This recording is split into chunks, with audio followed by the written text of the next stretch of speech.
Hello, and welcome to the virtual Scandinavia House, and today's book talk, A Postcards to Annie, featuring the acclaimed Danish author Ida Jessen and the book translator Martin Aitken. Also joining us today will be moderator Désirée Ohrbeck. The novel is out now and published by Archipelago. A big thank you to our friends at Archipelago for helping make this event possible. This talk is being recorded and will be made available on our website, scandinavias.org, as well as our YouTube page. Feel free to ask questions in the chat section. We'll get to them towards the end of the program. I'll also put a link to where one can purchase the book there. Moderating today is Désirée Ohrbeck. She served as a Danish lecturer at the Scandinavian Studies Department at the University of Washington from 2010 to 2016. She is now a board member of the University of Washington Scandinavian Studies Advisory Board. Ms. Ohrbeck is also a columnist writer for the Danish newspaper Jyllands-Posten and a frequent contributor in Danish media, both on TV and radio. She has written co-ops, commentaries, and essays for Politiken, Berlingske Tidende, and Jyllands-Posten. So please welcome Désirée, who will introduce the speakers. Thank you so much. I want to say this is such a treat and an honor to be here. So thank you to all three of you for this opportunity. I really appreciate it. I'll start off with Ida Jessen, who is both a writer and a translator. Jessen made her literary debut in 1989 with her first collection of short stories called Under Stone, and has since written several novels and short stories for both adults and children. Ida Jessen has been nominated for the Nordic Council's Literature Prize twice. The short story collection we'll be talking about today, Postcard for Annie from 2013, would earn her the second nomination for the Nordic Council Prize. The list of literary prizes for her work is long, and I will only mention a few of them here. She has received the Ida Jessen Prize, the Søren Gyldendal Prize, the Golden Laurel, the Critics' Choice Award, and other notable awards include the Eholt Prize, the Albert Dam Grant, the Holger Drachmann Grant, BG Bank's Literature Prize, Karen Blixen, Isak Dinesen Award, and Danish Radio's Best Novel. Ida Jessen is a member of the Danish Academy and a recipient of the Lifetime Award from the Danish Arts Foundation. Jessen holds an MA in History and Literature and Communication from Aarhus University. In addition, she has translated a number of writers from Norwegian and English, such as Alice Munro and Lars Saabye Christensen. Ida Jessen is a master of psychological realism in contemporary fiction. Her stories have a distinct Nordic and Scandinavian feel to them. Welcome, Ida. Thank you, Désirée. Did I get it right? Is there anything you would like to add to the introduction? No. Well, it's all very factual and correct. Apart from one thing, I'm not a member of the Danish Academy anymore because I withdrew last year or 2 years ago. So, or else it's a lifetime achievement, but I withdrew. So I apologize for that, and actually, no, don't. The whole story. Yeah, I apologize. Well, moving on to Martin Aitken, and very distinguished as well. Martin is a full-time translator of Scandinavian literature, working mainly from Danish and more recently from Norwegian and Swedish as well. Iken is an acclaimed translator of numerous novels written by very recognized writers such as Kim Leine, Helle, Peter Høeg, Jussi Adler Olsen, Pia Juul, Josefine Klaugaard, Hanne Ørstavik, and Karl Ove Knausgård. His translation of Hanne Ørstavik's Love was a finalist for the 2018 National Book Award. After watching this conversation, you can go and watch his conversation with Olga Ravn, the Danish writer, where they talk about her novel, The Employees, which Iken also translated. In 2012, Iken was awarded the American Scandinavian Foundation's Nadia Christensen Translation Prize. His translations of Scandinavian literature have appeared on the shortlists of the Dublin Literary Award and the US National Book Awards, as well as the 2021 International Booker Prize. For his translation of Hanne Ørstavik's Love, he received the 2019 PEN America Translation Prize. Iken's translation of short stories and poetry have appeared in various literary journals and magazines. His translation of Josephine Klaugaard's One of Us is Sleeping was published by Open Letter. Welcome, Martin. Thanks very much. Thanks for having me. That was all very factual and correct as well. But I know. I mean, when we do these things online, that's sort of the game, right? That's what I have to do. But same question for you. Is there anything you would like to add? Did I get everything right? No, it all sounded fine to me. Yeah, it was very impressive. Yes, very impressive. It is very impressive. Yeah. It's so funny to hear one's life described in those words. All the achievements which you don't think of in your daily life. It's a little bit it all piles up. And I should add that I'm not a member of the Danish Academy either. Well, you can both be very proud of what you have accomplished, and I think our viewers are in for a treat, like I said, and we are very lucky to have you here. So let's turn to the discussion for today. The Danish version looks like, at least the one I have, looks like this. And the English version that is just came out looks like this, Postcard for Annie. And it's absolutely fantastic. I highly recommend it. It's one of, I love short stories. But to sum it up very quickly, I mean, of course, the wording is always subjective. So if I were to say a few words about this, I would say that there are a multitude of female voices, and that all the women in some way cling. They hold on to a version of love that they desperately want to be true. The stories are quiet and yet filled with intense drama. The female characters are out of sync, or at least not satisfied with where they are in their personal lives. The women yearn to connect, but they struggle, and they all in some way struggle with unfulfilled love.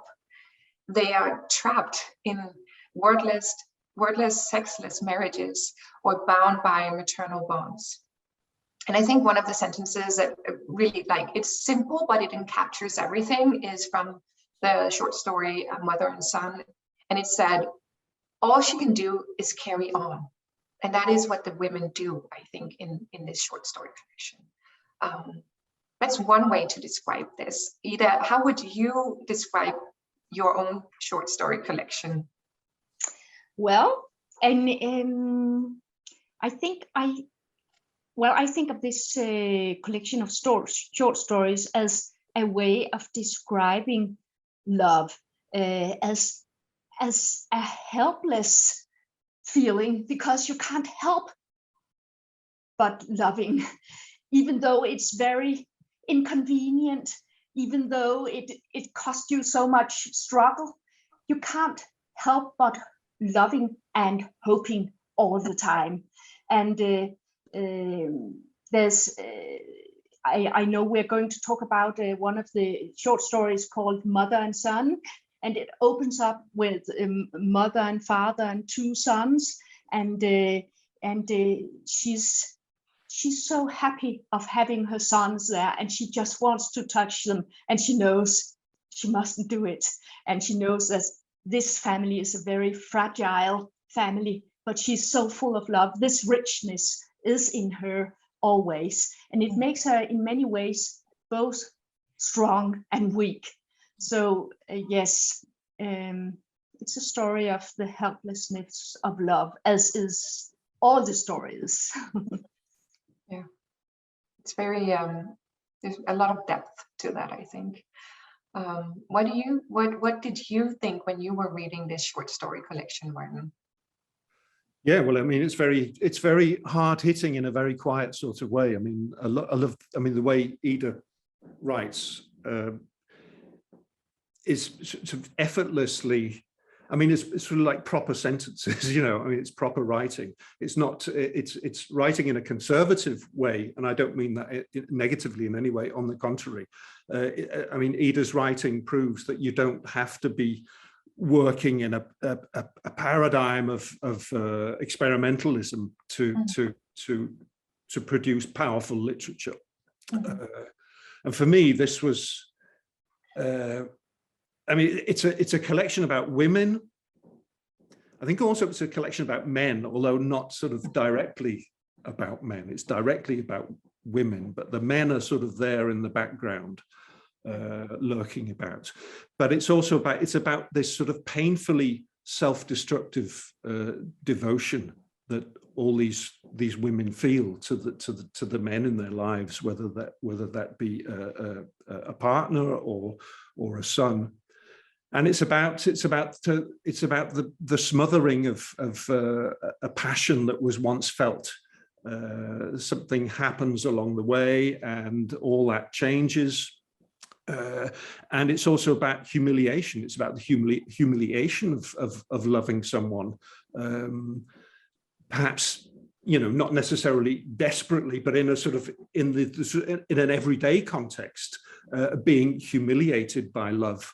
The little things that people say to each other, or do or don't do, or whatever.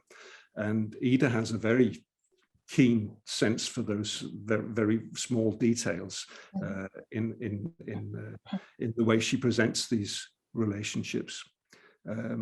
So yeah, I mean, I found it very hard hitting, but in a very quiet, downplayed kind of way, which really, really appeals to me. There are so many interesting points to draw on what you just said, with the grinding of each other, like in a long relationship, and like how love is, sometimes you give maybe more away, or you lose yourself in that loving. And I also think it's interesting what you say about the men, because although the women are in the forefront, they are kind of reacting to the male gender. So they're very important as well. So I think we should talk about mother and son, because to me, that story has so many layers. It's quietly Nordic, yet very restless. And it also, and maybe we can get back to that, it reads like a fairy tale, sort of. And I think that ties in also with the, you know, Scandinavian tradition that we are known for, drawing back to Hans Christian Andersen. But let's hear what we're talking about. Let's hear the language. Let's hear, you know, in both Danish and English. So if we start out with you, Ida, if you would read a little bit for us. Yes, I will. Yeah, could you tell us what page you're reading from? Yeah, in the Danish, I'm going to read in the Danish, and I'm going to read a passage where mother and son is visiting the grave of the mother's parents, and the son, he's been away all night, and he has done something that the mother feels is terrible. Yeah, this version, in case anyone is following, it's on page 168, right? Yeah. And this is a conversation. Blev der slået nogen ihjel? Hvor skulle jeg vide det fra, siger han og samler planteskeen op. Lad os nu gå for helvede. Er du fuldstændig dum, dreng? Er du ude på at ødelægge dit og vores og andres liv fuldstændig? Nu hold du din kæft. Hvad er du? Hold kæft, siger jeg. Se på mig. Ved du slet ikke, hvad livet er? Sindssyg lortekælling. Hun tager et skridt frem mod ham, og han hamrer planteskeen i ansigtet på hende. Kanten rammer hende på næsen. Hun vakler. Malte, råber hun. Så griber hun hans hånd og slæber ham med et par skridt. Du skal kraftedeme ikke tro mig, siger han. Lad os gå lidt. Det kommer du ingen vejen med, det siger jeg dig. Nu skal vi falde til ro begge to. Fald selv til ro, møgso. Halvt blinde roder hun i sin taske og finder et lommetørklæde. Hun kan næsten ikke se på tårer. Da hun tørrer sit ansigt, bliver papiret gennemvældet af blod. Du går med mig ned på toilettet, så jeg kan få det her af. Hun klemmer hans hånd. Hun tager ham med ned helt ind på toilettet. Han tænder en smøg igen. Der er kun koldt vand i hanen. Hun står og pjasker vand i ansigtet, mens det tynde blod bliver ved og ved med at løbe. Do you want me to continue? Well, I think that's probably a good place to stop the Danish version. It is because maybe nobody understands what I'm saying. Yeah, it's so powerful. I can't wait for you to read it also, Martin. And if you would, read a little more in the English version, it's thank you, Ida. It's page 150 till 152, and then we talked about reading a little more. Let's see how you feel. Okay, well, I'm reading off my phone here, unfortunately, because I haven't got a book yet. So. Oh, I'm sorry. I've got my glasses on, so it should be okay. But you just tell me where to stop, yeah? Yes, I will. And this is starting the same place as where Ida started. Yeah. Did someone get killed out there? How should I know? He says, picking up the trowel. Come on, let's get going. Are you stupid? Do you want to ruin your life and other people's too while you're at it? Shut up. Well, do you? Shut up, I said. Look at me. Don't you even know what life means? Fucking bitch. She lunges towards him and he swings the trowel, catching her in the face. She staggers back. Malte, she blurts out. She snatches his wrist and pulls him towards her. No one threatens me, he says, his voice low and measured. Let's walk. It's no use trying to butter me up either, I'm telling you. Let's just quieten down, both of us. Quieten down yourself. Blindly, she rummages in her bag for a tissue. Her tears make it hard to see. She wipes her face. The tissue soaks with blood. You come with me to the restroom so I can clean myself up. She squeezes his hand and leads him all the way inside. He lights another cigarette. There's only cold water in the tap. She splashes her face, her pale blood running into the sink.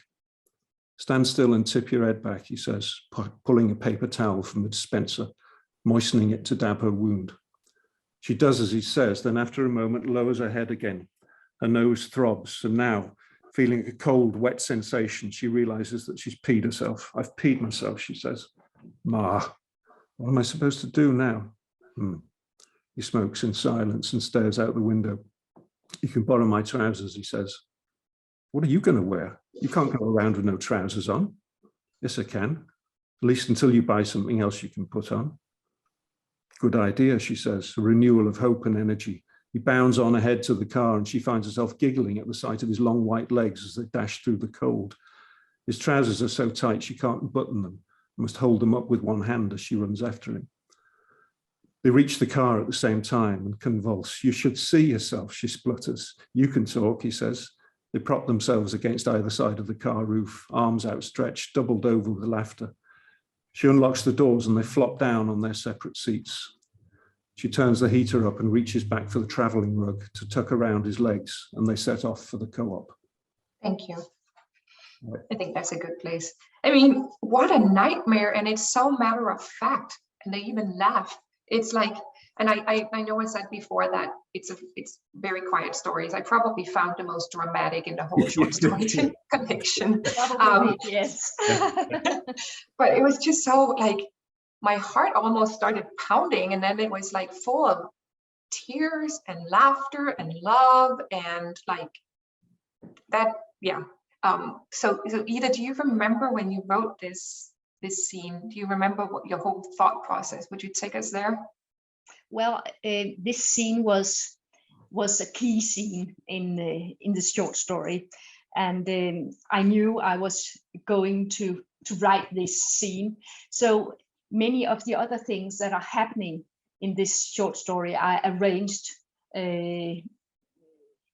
according to this scene. And well, I wanted to show how you can live in a family where a child has ADHD. Is it called the same in? Yes, it is. Yes, and how you get used to this kind of reactions from your child. And she has known these kinds of reactions since her son was very young. And she has known since she was very young that only when he was in the light, he fell silent. So he has to be where there's drama always, and she loves him. And she is in some way in love with her son. She thinks he is so handsome. And this is maybe hard for others to understand, for those parents who have when there were birthdays in the school class, and the mother had to come and pick up her son after he had torn everything down, and all those scandals. And she is so soft, and in some way she's so hard because she's always on her son's side, always. Yeah. So, and she has, that choice is what she has had to make. Her solidarity is always with him, and that is in many ways and also an aspect of this collection of stories. Where do you put your solidarity? Mm-hmm. Because there's also a short story that is called An Excursion, with a woman who is married to a man who doesn't want her to have other friends, and she thinks they are scandalous. Her best friend is scandalous. He thinks her laughter is not appropriate, or not what is called passionate. It is too much. Her friend is too much, and she has such problems with where is her solidarity. She loves her friend, and she has to crawl to be together with her friend. But that kind of problem doesn't this mother have. Her solidarity is clear. So in that way, she's pure of heart. Yes, that's what our great philosopher says, Søren Kierkegaard. The purity of heart is to only want one thing, and that is what she wants, this mother. She wants to be with her son, no matter what. But of course that is not so easy, because he's a grown-up boy. He's 20 years, and she's always afraid of what he's doing, what kind of fellows he's having. He comes home, he's talking a lot, and then suddenly he says, well, I've given up my job and I'm going to move. I have a plan of living in a trailer. I can live it's much cheaper. What are you going to do then? Well, I'm going to be a driver, but you don't have the driver's license. Oh, it will all be fixed. And yes, yes, it's never ending. It's never ending, but it's her life, and she'll protect it no matter what. Yeah, she's sort of a lioness, but she also pushes his boundaries, even though everything in her tells her not to.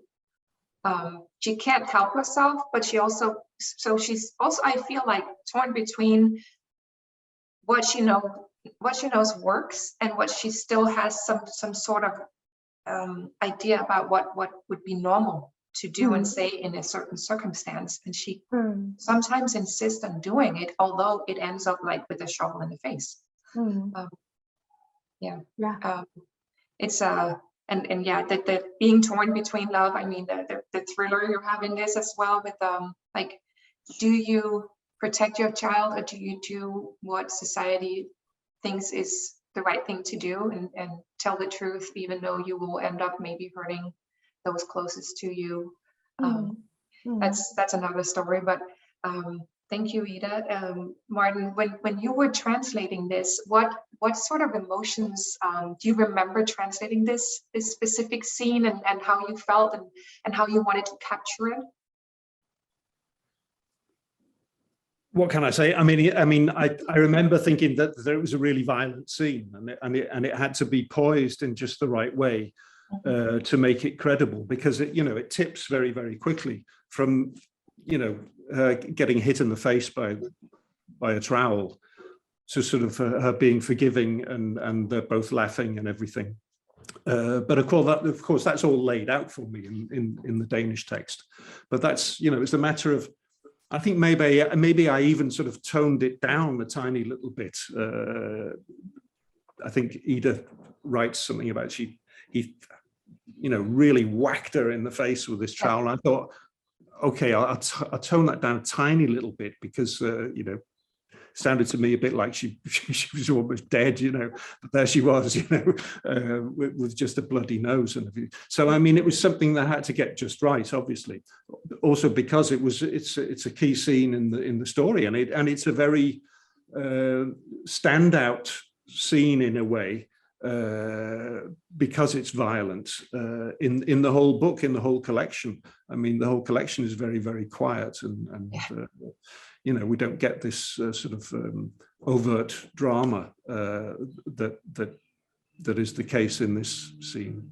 But of course, you know, all the things about it that struck me were, you know, like the unconditional nature of, you know, wow, you've got to really not only love your son, but you've got to like him as well, if you're going to sort of forgive him like that.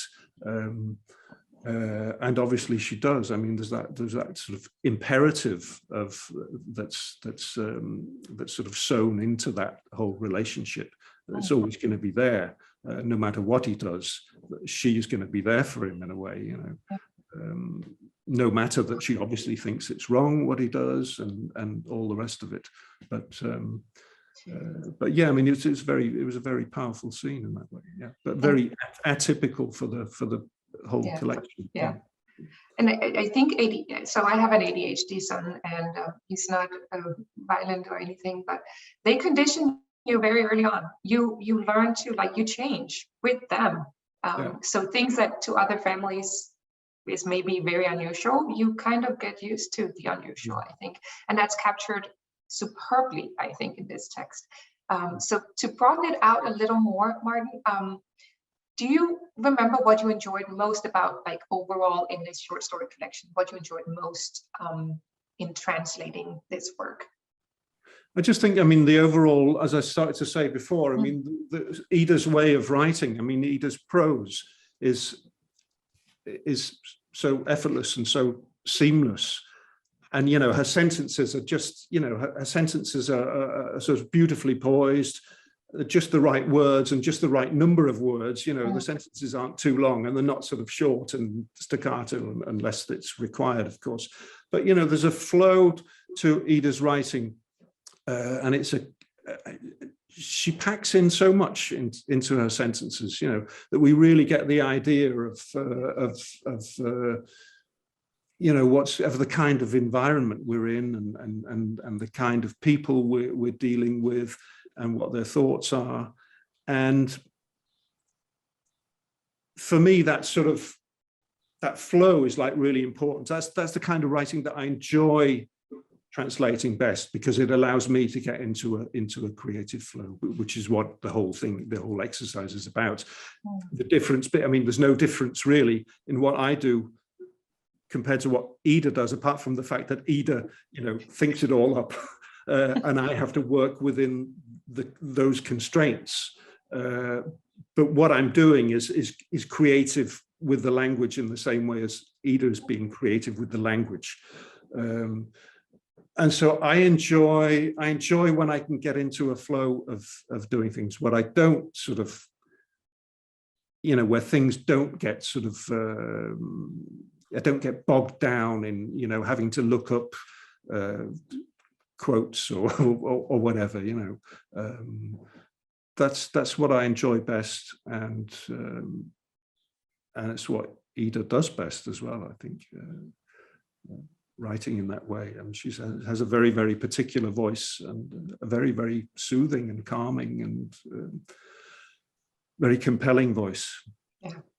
Thank you, Martin. All right. I'll come around for a glass of wine afterwards. It sounds like you guys enjoy working together. Martin and I, we are colleagues, and we are only now sitting 1 mile apart from each other. So we know each other privately, and we often talk about translating, and I have the same opinion as Martin on what is best about translating is when you get into that flow, when language is something that, well, you don't even think. It's like something you have in your hands, or yeah. Exactly. I mean, that's the thing about it, isn't it? I mean, that's what I enjoy the most, is because it's something that's that isn't amenable to explicitation in any way. I mean, you can't. I mean, that's the job of other people. Other people can look at what we've done and say, oh, and compare that to the original and analyze things in that way. But it's not what we do at all. I mean, we're swimming, or we are riding the bike, and that's not something that you have to think about explicitly. Obviously, there's a whole lot going on up here, but the best thing is when that takes place in that space between the languages, and when you feel that it's just something that you feel when you found the right word. Sometimes you have to look something. I mean, I use synonym dictionaries more than thesaurus more than anything else. But that's the only thing I'll use, apart from looking up a whole load of stuff on the internet when you need to do that. Details about places or whatever, which sort of interrupts the flow of things. But yeah, I mean, that's what it's all about. That's what it's all about for me. Is the actual writing, like I said. I mean, you could take the original and you can look at the original and you can hold it up against the translation. And often I'll say myself, wow, they're really different, But that's only a superficial difference usually. I mean, because what we're translating isn't just sort of black marks on white paper, words in that sense. We're translating senses, we're translating meanings, we're translating whole units of meaning. But of course, that happens within the confines of what's laid out for you by the author. So, I've got to stick to the style, and I've got to stick to what's, the meaning of what's been written. But those are the main constraints, really. I mean, the semantics and the stylistic part of it. Everything else is, So it sounds like what you're describing is what one of the characters here, she's been translating for so long that it's gotten dark, and when her husband comes home, he's like turning on the light and saying, you're sitting in the dark, and she didn't even realize because she was in that translation. Yeah, that's right. That's right. That's what I'm doing at the moment with Knausgård. I'm working later. Of course, she's also in the dark in other ways, but it sounds like what you guys are describing. So let's oh, sorry. I'm just saying you vanish into it. And I want to ask about different things. I don't want to forget talking about gender roles, but since we're in this vein, talking about what the different languages do, I got a distinct different reading experience from reading both the Danish and the English version. Like the Danish version felt very familiar. It felt distinctively Danish. And emotionally, I felt a lot of empathy for the women in this story. Whereas when I read the English version, it felt more universal and not specific to Denmark per se. And for instance, the mother and son story, instead of feeling empathy and I felt manipulated by the son, and I felt a sense of anger. And so could you guys tell me a little bit about, you touched on it a little bit, Martin, like how you alter the language sometimes to make it fit more, maybe into a more international, universal story because it's English. And also you, Ida, how do you, what is it you think the Danish and the English version does? Does this make sense at all? But it's very hard to talk about.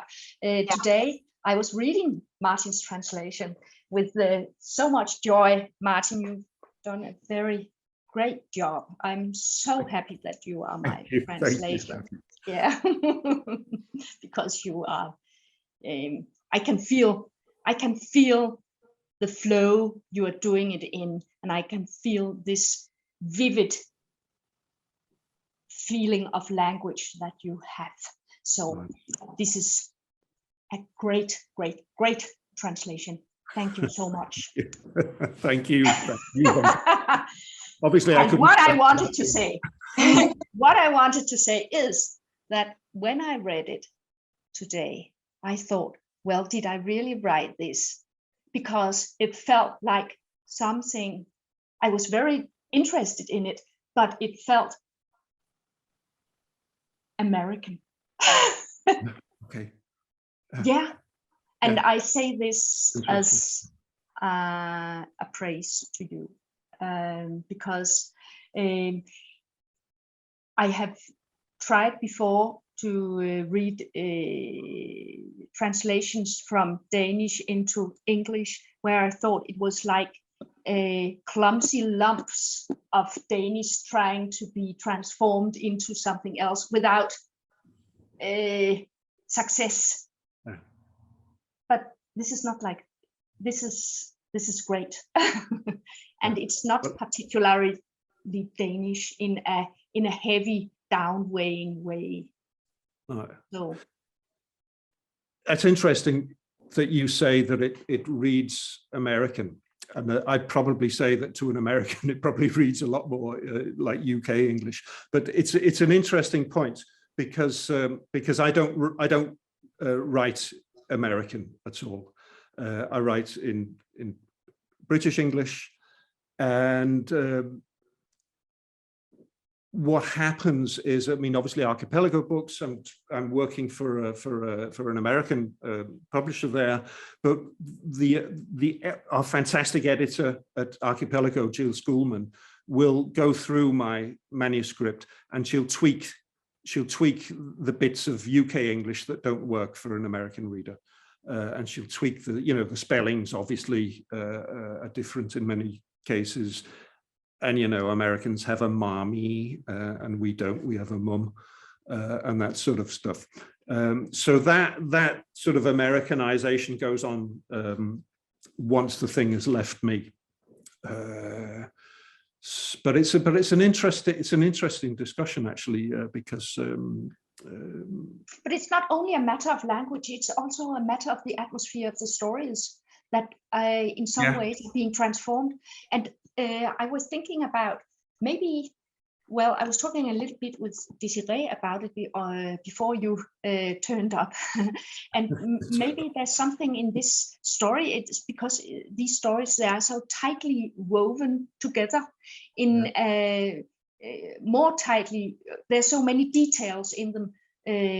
And the Scandinavian style is normally a little bit more lightly woven. So maybe there's something in the way of structuring the stories that also, I don't know, but it's just funny to see. Yeah.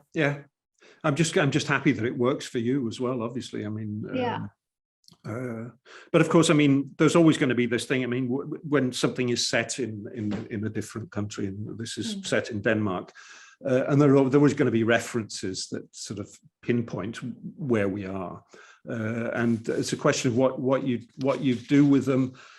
Some are easily manageable, others less so. I mean, what do you do about sort of street names and things like that? Do you sort of translate them, or do you leave them as they are and make it clear that we're talking about a street here?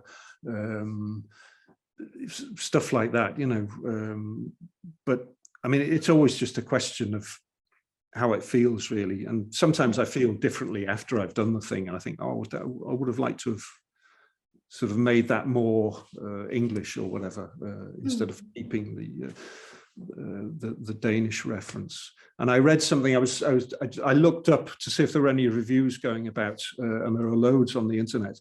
And I saw that somebody said, I think it was on that Goodreads site or something, and somebody said, well, I thought this was a brilliant book, but the names of the places like really threw me or something. I mean, she couldn't deal with the names of the places. And I think, well, there's not much you can do about that. But obviously there could be other things that perhaps should. Well, you do the co-op thing, for instance. It's not called Posen in the English version, right? Yeah. But Ida, since you, sorry. No, I'm just saying, yeah, it's the co-op and not Brugsen, because that's an easy thing to do. But even though it does sound, that sounds very UK English to me. The co-op, popping down to the co-op on the corner. You can't put Safeway in; that might be a little too American. But, I wouldn't have done that. But co-op is more universal, really. Yeah. So, but Ida, kind of in the same realm, because you're the son in this mother and son. He has a Zippo lighter, which is very like American in a way. Do you think about like the words you use, like the places, the distinctive Danish like names or streets or shops? Is that something that's in the back of your mind, or do you just write for a Danish audience? I just write for a Danish audience.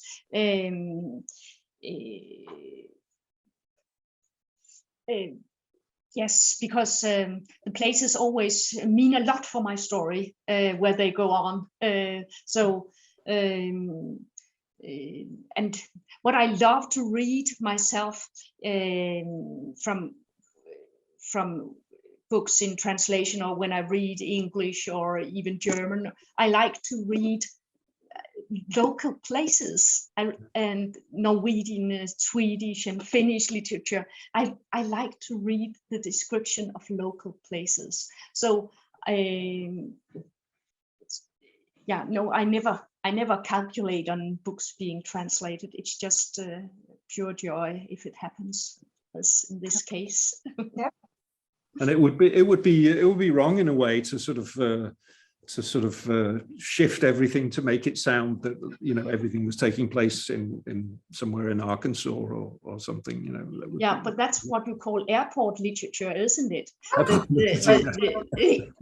thing you can read wherever you are, and Yeah, exactly. That would also, in a sense, with your specific literature, Ida, you would, I think, lose your voice, because there is so much to the way you describe places in your works. Mm-hmm. Yeah. So let me ask you a broader question. In this short story collection, let's start with you, Martin. Which story is your favorite and why? If you would give a teaser to the viewers. Right. Okay. Yeah. Well, I think they're all brilliant. But the one that sort of, the one I sort of kind of like best is the last one in the collection, which is the very shortest one, because they're all quite long, short stories. But this one's only about 10 pages or something. It's called In My Hometown, and it's about a marriage as well. But in this case, it's about a couple who have. What's different about it is that we get an external view of their marriage, whereas all the other ones are sort of the internal view from the point of view of the woman. But this is an external view of this marriage between, and we don't know much about it at all, if anything. It's an elderly couple who've run a bookshop in this little town for years and years and years, and as it turns out.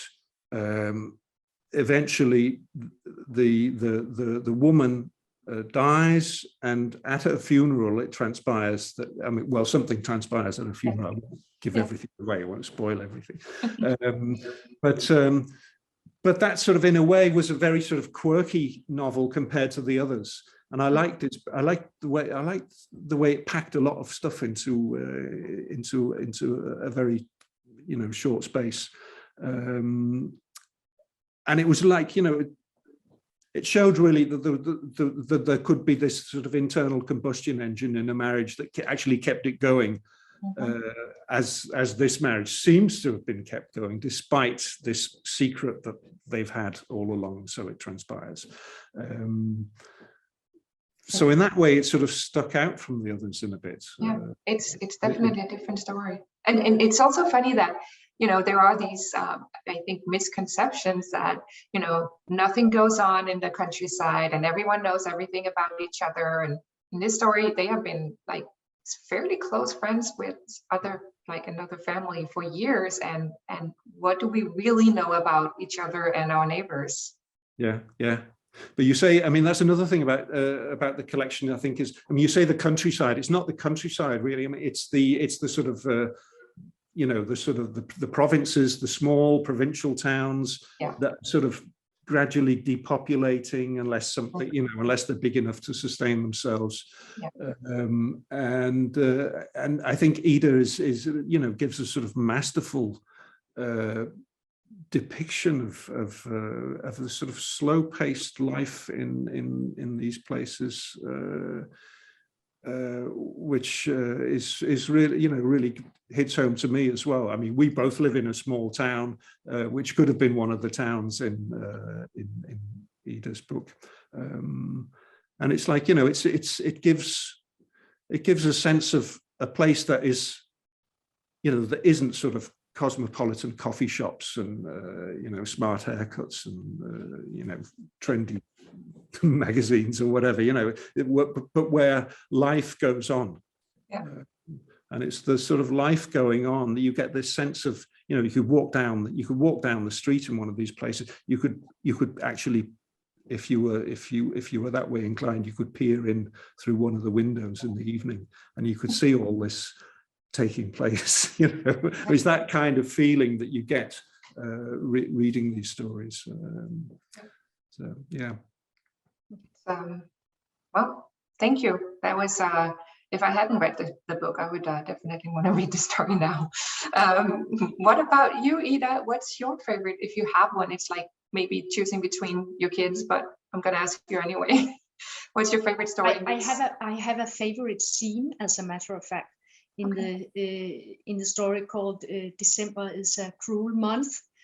Two small children, two sisters, are going down the main street at December's evening in order to find their mother, who is working in the co-op, and why has she come home? And they leave their dog at home. And I wanted to, well, I said this is about the helplessness of love, and I wanted to describe how I remember my own feeling for my mother when I was a child.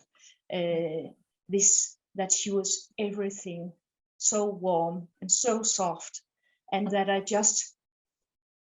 this feeling that I could wrap myself up in my mother, and that she,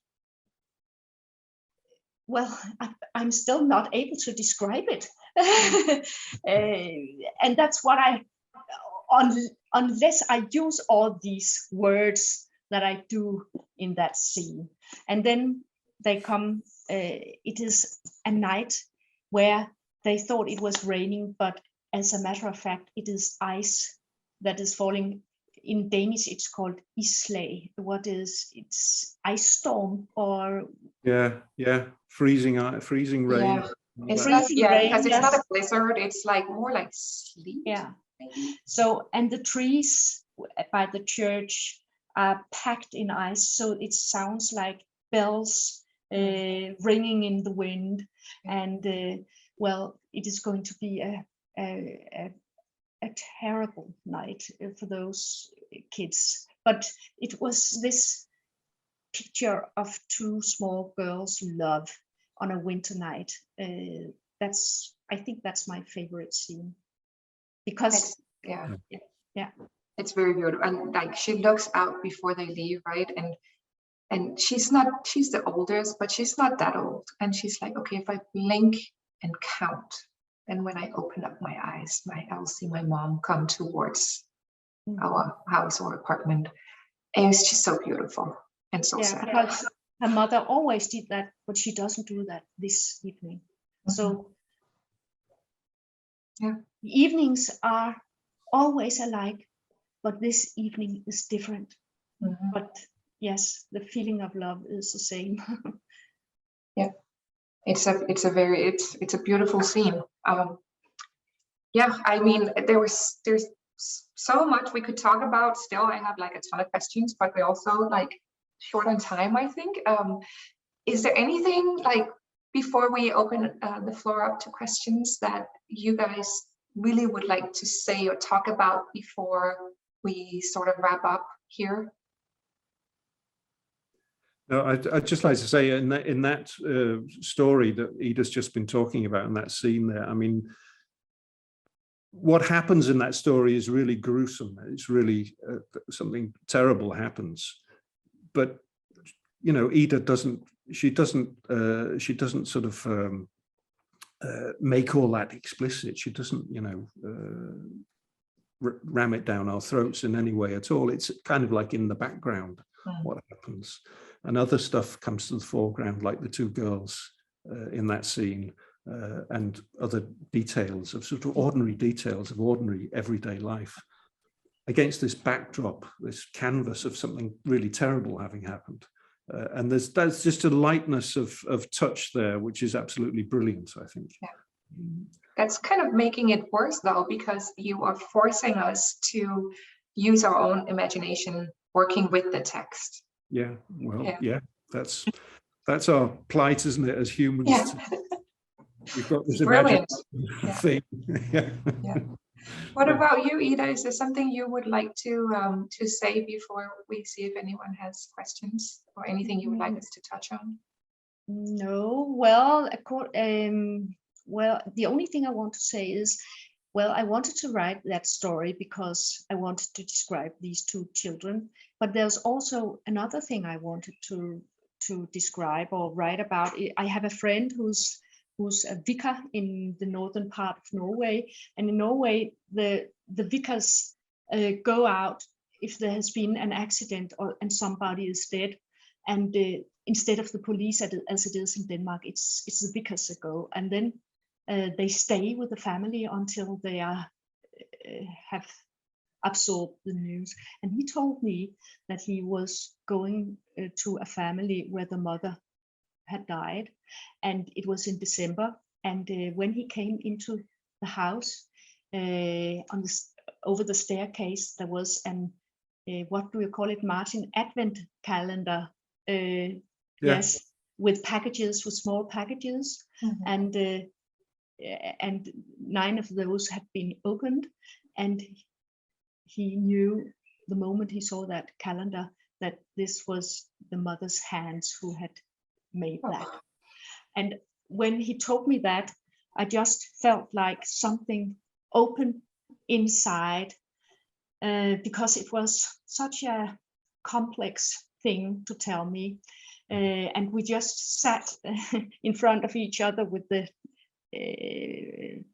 over the table, and we just stared at each other, and we both fell silent, and I knew I was going to use that one day in a story. So that was what I built up the whole story around. This sound of the ice bells ringing and the advent calendar. Yes. So this kind of piecing together impressions and things you have experienced yourself, or things you hear, or is a way of working, and it takes a very long time, and it can take years until it settles into some kind of story. You just have these bits of puzzles that you don't know what to do with, and then eventually you know what to do. Wow. Well, thank you for sharing that. That's very meaningful and beautiful and heartbreaking at the same time. Well, I definitely want to say to you that it's been an absolute pleasure having this conversation, and I thank you from the bottom of my heart. It's such an honor. And then I am nodding to you, Kyle. Are there any questions in the background? No, we don't have any questions, but we had a very nice comment from Nancy. She thanks us for the wonderful discussion with a skillful navigation of topics by you, Désirée, and it makes her want to read more of Ida's work. Oh, thank you, Nancy. I'm happy to hear that. But Martin has translated a novel called A Change of Time. So, yeah. And then Nancy wrote, thank you for the splendid presentation about the excellent collection of stories and a fine translation. So Great. Thanks a lot. We should just mention that another novel by Ida called A Change of Time, which came out in Archipelago Books, which has a companion novel, which we're hoping to do soon, called Dr. Bagger's Anagrams. And that's a marriage scene from the woman's point of view in the first instance, and from the husband's point of view in the second instance.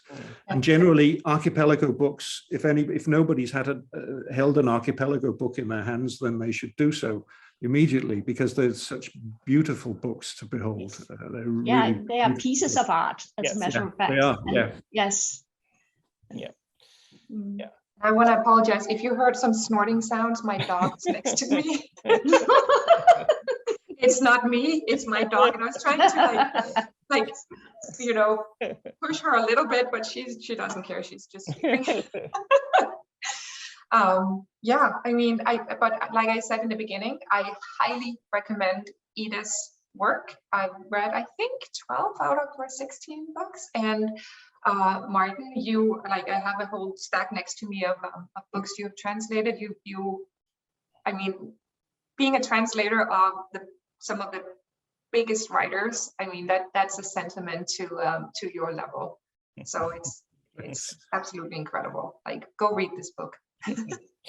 And I just put another link to Archipelago to purchase the book as well. And if you do a search of Ida's work on Archipelago, you can find her other novels there too. So other ones available from them. So.